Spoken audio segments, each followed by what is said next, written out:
Hey Caroline, what's going on? Rob Cesternino, and I am really shocked to be talking to you today because if you would have asked me on Wednesday morning who's winning the season, I would have said I'm like 95% Caroline is going to win the season. And Way. so what a surprise, but first off, kudos to you because I felt like that you were right there. Thank you. Thank you so much, Rob. And like honestly, I was feeling really good about my game too at that point. I was so proud of like the way that I was able to help push votes in like a direction each time that was beneficial for my game, but like taking none of the heat for it. So I love my positioning. I love the game that I played. And while I feel like did not have the win in the bag by any means, I felt good about my path. So I was Yeah. shocked too, Rob. Makes I two could of see the us. whole thing. You were setting up Rachel to go be the next person in front of the bus at some point. Can you just tell us about like your plan for what you were imagining for the end of the game and ultimately how you got to the win? Absolutely. So I would say at this point, I was still trying to be flexible. I love the idea of going to the end with the four women who we talked about at the reward. But again, in the name of Survivor, got to be adaptable. So in terms of end game, I was really big on, you know what, Sue and me to the end sounds great to me. I was also comfortable sitting at the end with Teeny, comfortable sitting at the end with Andy, comfortable sitting at the end with Sam. So it was really Genevieve and Rachel were the ones where, okay, I did not want to sit at the end with Genevieve. She's a scary Canadian, not about it. Rachel, I was wary of because again, I thought she was a threat the entire game, pretty Yeah. much. But I felt like there was quite a few different avenues I could go about it. And I did not have a specific plan I wanted to do for Sue's idol, but I really wanted us in the next vote after me to use her idol to really truly dictate who we wanted to have go home. And Okay. so Genevieve was up there, Rachel was considered, yeah. All right. So tell me about this vote last night and what was your suspicion level going into the vote? Was it zero or were you thinking that there could be something fishy happening? At camp, I was really feeling confident. The way I was viewing this is I really did feel like Andy wanted to make a big move at this time, but I really believed, you know what? Like have like him coming and wanting Genevieve to be the one to go home. Great big move. Biggest threat of the season. Great job, Andy. And I was really the reason why we didn't play the idol play the block of vote or change up the split votes is I wanted Andy to feel like he had full agency over this big move. But also, since I was behind the scenes ensuring it happened the way he wanted to happen, it was a calculated risk, and that one that I felt comfortable explaining at Final Tribal. So I was so confident. I advocated against Sue playing her idol for me, all of these things. Um, Turns out not a great read. But at tribal council, I started getting just a bad feeling at my gut, especially going to tribal council. And that's when I started thinking, you know what? Something fishy could be happening. As I was walking into tribal council, I looked around the set around me and I was like, take this in because this could be the last one. And so I would say I was the way I was there. If I had an idol, I would have played it. I did not feel comfortable enough, though, stirring up chaos, standing up, crossing the everyone to get to Sue and start whispering to her. Because especially if she didn't end up playing it on me, looks so suspicious, makes Andy upset, makes just rattles the Yeah. game, rattles the plan. So I was nervous, but it still counts as a total blindside. Okay, Caroline, this is a tricky question. So I want to ask you this question. If you put yourself in back on the beach, back at the tribal council, at the point that you went out of the game, could you just tell us about your perceptions and other people's perceptions of Andy up until this point in the game?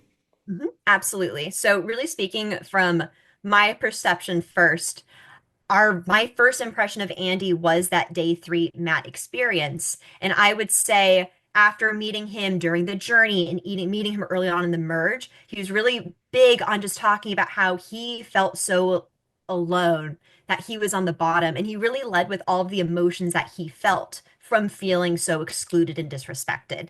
And as he, started becoming more in our alliance and we've developed a closer relationship, he was really leading with his emotions of how I feel safe with you guys. I feel heard. I feel seen. And so I personally thought that he was relatively driven by his emotions and would make more emotional moves. Like I thought flipping on God it had to do more with feeling disrespected. Um, and so I felt my read on him was the way to support him and persuade him was to be have like more emotional arguments and really be there for him emotionally. I now see that there's more strategy and tact to it, but I think I viewed him more as someone to take care of out there. And I think a lot of people potentially had that same perspective too. And that's how we talked about it behind the scenes. You talked about Genevieve as being, a scary player, a scary Canadian, but it seemed like last week you were much more in the camp of we need to get out Kyle over Yes. Genevieve in that debate. That do you still feel like that's the right decision to take out Kyle instead of Genevieve? Absolutely. And I'm excited to touch on why. So I would say personally, I was not worried about Kyle winning every single immunity challenge and winning to the end. That was not the reason why I wanted to take him out and kind of why that statistical argument, like it was just I 6.25%. the math is right, disagree with the assumptions. But again, that was not even the argument of why I wanted him gone. I wanted him gone primarily because one, he was not a number that was working with me. Just game wise, eye to eye, we did not want to target the same people. We didn't approach quite the game the same way. Like game wise, we just weren't clicking. And so I had really struggled working with him with some votes. And with Genevieve, I thought Genevieve was a fantastic shield for like me and for Rachel. Like when you want to go over, like when you want to go after like a savvy woman, I feel like we were the people who were more frequently thought of. Like Kyle is, a challenge beast, but I felt like typically I kind of feel like with Survivor, you're trying to target certain types of players at tribals, and Kyle is not the same type of player as me. So felt like I honestly wanted to keep Genevieve a little bit longer for a shield, and I felt like it was easier potentially to work with her if I wanted to do something wild. So many of the fans have commented on you had such a great attitude during this season that you were so positive, you were so encouraging. Is that just a natural part of your personality, or did Survivor bring that out in you? Yeah, no, it's something that I do think is just naturally who I am. It's interesting because I would say I'm a very competitive person, but I'm competitive with myself. I set very high expectations for myself. There's things that I'm really tough on myself for. So I'm kind of like my own harshest critic. But when it comes to other people, like seeing them succeed and do well, like I'm very rarely jealous. I'm typically like, good for you. And like, I love seeing other people succeed because I never feel like I'm trying to compare myself to them. So I genuinely, and I feel like this is weird to say, but I feel like I do care about people quite a bit. So I'm able to separate emotions and gameplay, but I did genuinely love seeing people do well out there. You had a big job last week to try to go back to Sue and get her back feeling good about you after the Gabe vote out. Was that as easy as it seemed on television? Of you had that one conversation with her and that Sue was back 100% with you? So I would say what was wonderful about my relationship with Sue is that we had a really strong base to work with. I felt like we were very close throughout the game. We're working great together. And I felt like with Sue, she was looking for an emotional rock out there. And I felt like a lot of ways I was able to be that for her. And I felt pretty confident going into that conversation. I felt like I knew how to speak Sue. I felt like if I wore my heart on my sleeve and I talked about my emotions and how this vote really meant so much to me, that she'd understand where I was coming from and we would be able to reconnect. So it was that one conversation. And I'm so grateful it worked out the way that it did. But I'll be honest, I felt pretty confident going into that conversation it would work out.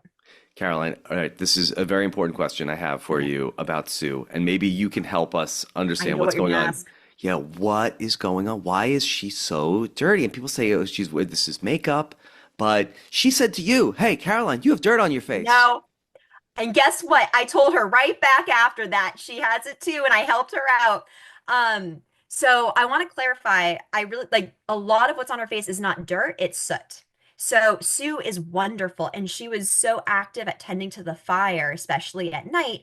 And the way that she would tend to it is moving around a lot of the logs and stuff in the fire in a way where she get a lot of soot on her hands and she'd touch her face quite a bit. So we would work hard to try to help her like get it off her face, but because it was soot, it was a lot of scrubbing and it was tough and we would try to do it, but at some point Sue would tell us it's fine guys, like it's good, I'll make it work.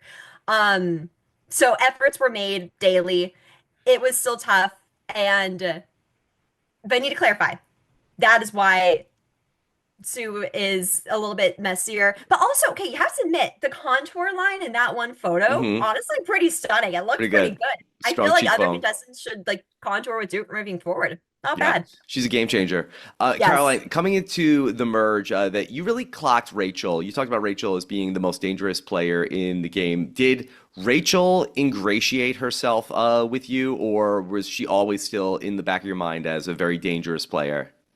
Both. So I would say after the Sierra vote, they don't show it, but we have a wonderful conversation at night where basically we're like, we have not been working together for the past two votes, but like really down to work with each other. Like that's kind of how Rachel was pitching it. And the reason I clocked her as being such a threat is because how much I like found her like had a great mind for the game, so strategic, so charismatic. You just want to work with Rachel.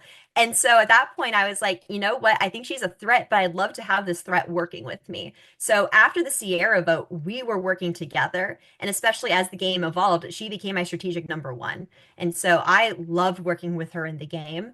But again, at the back of my head, I was always like, I felt like she didn't, at this point, had not realized some of that threat potential. So I was comfortable still working with her. And as her threats increasing, I'm like, ooh, okay, let's build up a shield here. I love the idea in the game where you don't just let threats emerge and happen. You can help build them yourselves. You can help someone craft strategies and make moves. So you're proactively building a shield. So that's also how Wow. I loved kind of working with Rachel as well. But did I want to sit in the final three with her? I was never confident in that. Yeah. Okay, going back to this last vote. So Andy is saying he's very worried about the idol, wants to split the votes, and he ends up on the side of the votes where he's able to flip and make a difference. Did anybody sort of like clock that concern of like, should we be letting Andy, who went to the sanctuary, be in the position to flip? Did anybody raise that concern? Yes, a lot of concerns were raised. Okay, a few things to mention here. I've not talked about this yet. Ooh, Before Andy and all of them came back from the reward, we were already guessing that Genevieve had an idol. So Genevieve made a comment to Teeny saying, you know, when I'm the one going home, just Teeny let me know and we'll enjoy the rest of the day together. Teeny tells us this, and my thought is, oh, Genevieve has an idol. She's trying to get you to tell her. So when Andy also comes back saying, hey guys, Genevieve has an idol, our response to him is, oh yeah, we know. And he was shocked, which should have been more of a red flag, but you know, it is what it is. So we were already planning a split vote against Sam. Andy's only change was let's change that split vote to Genevieve. So, and when he was the one to propose who voted for what, I was actually a big advocate for let's just do what Andy says because I wanted him to feel like he could take full credit for this Genevieve move. I could tell that with Andy's game, he really wanted to make a big move and do something to leave his mark. I wanted him to feel like that was exactly what he did with this move. He was in control with the Genevieve vote. It was fully his idea. And that's why when we had all these advantages to make it certain, I did not want to play it because I didn't want to steal Andy's thunder. I wanted him to be proud. And I wanted him to also then feel like he could be content just having that be on his resume till final tribal. And I'd go to the end with him. And I felt confident in that. so was there any discussion about Rachel's block a vote being used in this round? Yes. And I was the one to say no. I was the one to say, save it. We're good. It's Andy's idea to vote out Genevieve. Why would Andy flip? It's such a good move to get out Genevieve. Biggest threat in the game. So what's funny is with the block vote, with Sue's idol, I'm the biggest advocate saying to not use it. So it was a calculated risk. It didn't work out, but I genuinely at the time thought it was the best move for Andy's game to get out Genevieve. Yeah. Well, Caroline, I want to give you back some of the positivity because I think you played a really great game. I think that you were really just right there, laying in the weeds, and I was overconfident too, Caroline. So I'm sorry about that. Is there anything else you want to let people know about your game that we didn't get a chance to see? I think what I'm most proud of is that I played the game the way that I really wanted it to. Yeah. My I really loved the position I was in where I was on the right side of the votes the entire time. I played a very active role in persuading people to vote for the people we voted for more than what was shown. But the brilliance, like what I was so happy I executed is I never wanted the credit. Consistently throughout the game was trying to have it feel like I had shields in front of me who were very big on making it seem like they were the ones really being active. And I thought I was so proud that I could explain my game at Final Tribal Council in a way that would surprise people but make sense. So I'm so grateful I had that experience. It didn't work out the way I wanted to, but I'm really proud of the game that I did play. Yeah. Very fun to watch, Caroline. So thank you so much for coming on, and hope we can chat more in the future. Okay. Would love to. All right, take care, Caroline. All the best. Bye. Bye.